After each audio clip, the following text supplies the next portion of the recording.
Hello everyone, this is Kerry Anderson. Hope you are doing well. In today's video, I'll be talking about type 2 diabetes remission. So, what is it and how can it be done? So, if you like the video related to my health, my way, I would like to request you all please do subscribe the channel, hit the bell icon, or give thumbs up so that I will come up with more and more videos with lots and lots of information. So, here we begin. Let's go. Type 2 diabetes remission. What is it and how can it be done? Type 2 diabetes is traditionally described as a progressive disease without major lifestyle changes. A1C level will gradually increase over time and more medications such as insulin will be required to manage diabetes. Thus, people with the type 2 diabetes are often surprised to hear that they may be able to reverse their diabetes or put it into remission. Because reversal can imply a permanent cure, a more apt term for this topic might be diabetes remission. This generally means reducing A1C to the level of someone without diabetes, less than 6.5%, and either eliminating diabetes medication altogether or limiting medication to metformin.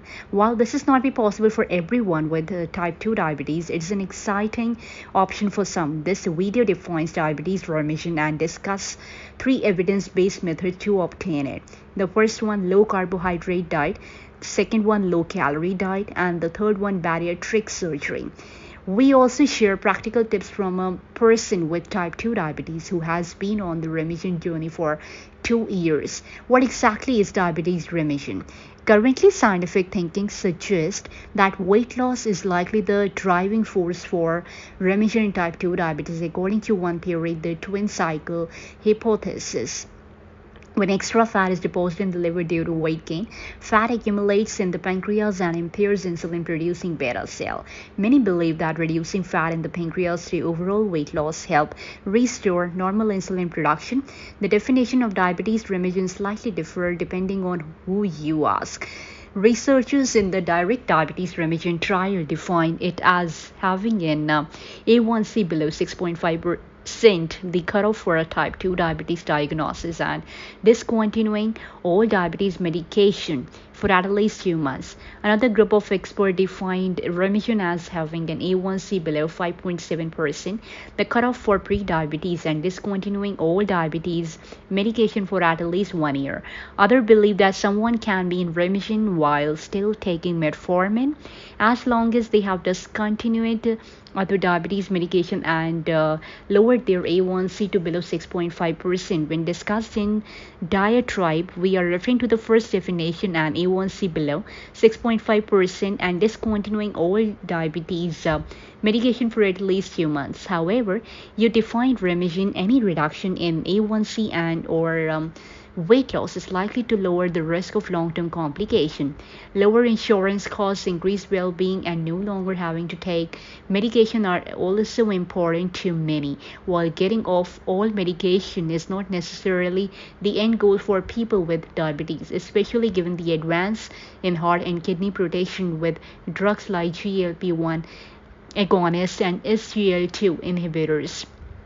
Discontinuing one or more medication may mean fewer side effects and financial saving.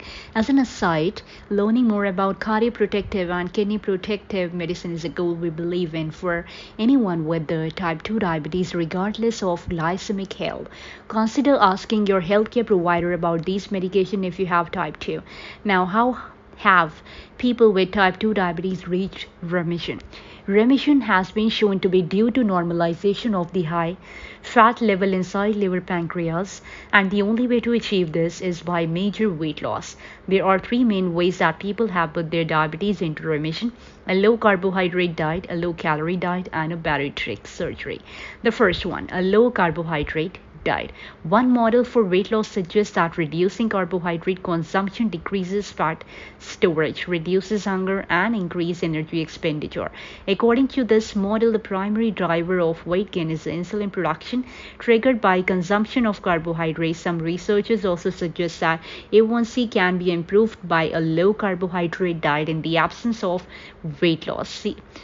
However, without accompanying weight loss, a low-carb diet may not address the fatigue beta cells that are at the root of type 2 diabetes. In other words, someone with diabetes on a low-calorie diet may have a lower A1C as a result of the body needing to process fewer carbohydrate, but this is in itself does not reverse the physical process behind type 2 diabetes progression. Now, some people who lower their carbohydrate intake follow a ketogenic diet or keto diet, typically eating fewer than 60 grams of carbohydrate per day. This forces the body to burn fat instead of carbohydrate for energy. In some people, this accelerates weight loss, which can lead to diabetes remission. Others follow less restrictive low carbohydrate diet that still allow for up to 130 grams of carbohydrate per day. Some researchers believe that carbohydrate tolerance must be individualized to achieve remission in a given person. For example, one person may be able to sustain diabetes remission on up to 100 grams of carb per day, while another can only handle 50 grams of carb per day.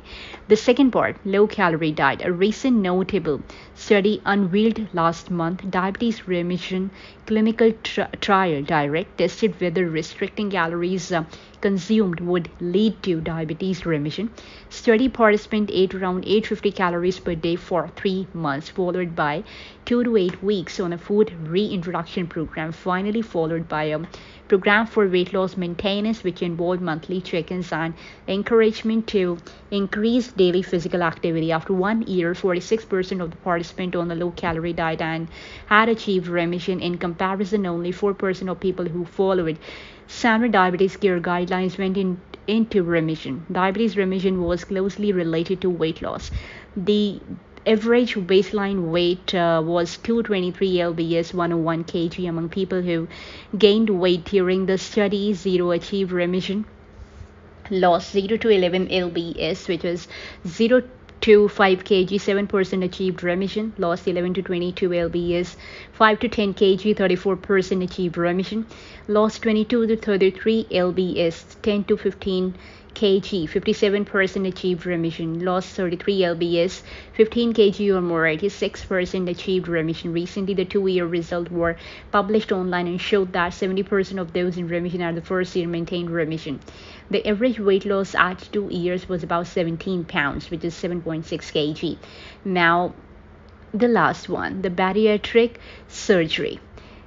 The American Diabetes Association has recognized bariatric surgery as an option for some people with type 2 diabetes, particularly those who have a higher body mass index. According to the American Society for Metabolic and bariatric surgery results in diabetes remission in 78% of individuals who undergo the procedure.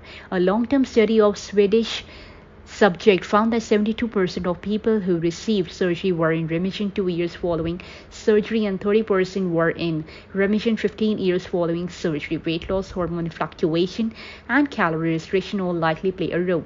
Depending on insurance for those in the US, this method may have a high financial cost. It also carries risk including surgical complication, malnutrition, leaks in the gastrointestinal system, bowel obstruction, dumping syndrome, when food moves through your stomach too quickly, ulcers, severe hypoglycemia. Other than the adjustable gastric band, bariatric surgery cannot be undone. So that's all about the diabetes in this video. I hope you all liked it. I'll definitely come in the next video with my another content. Till then, God bless you. Bye bye and take care.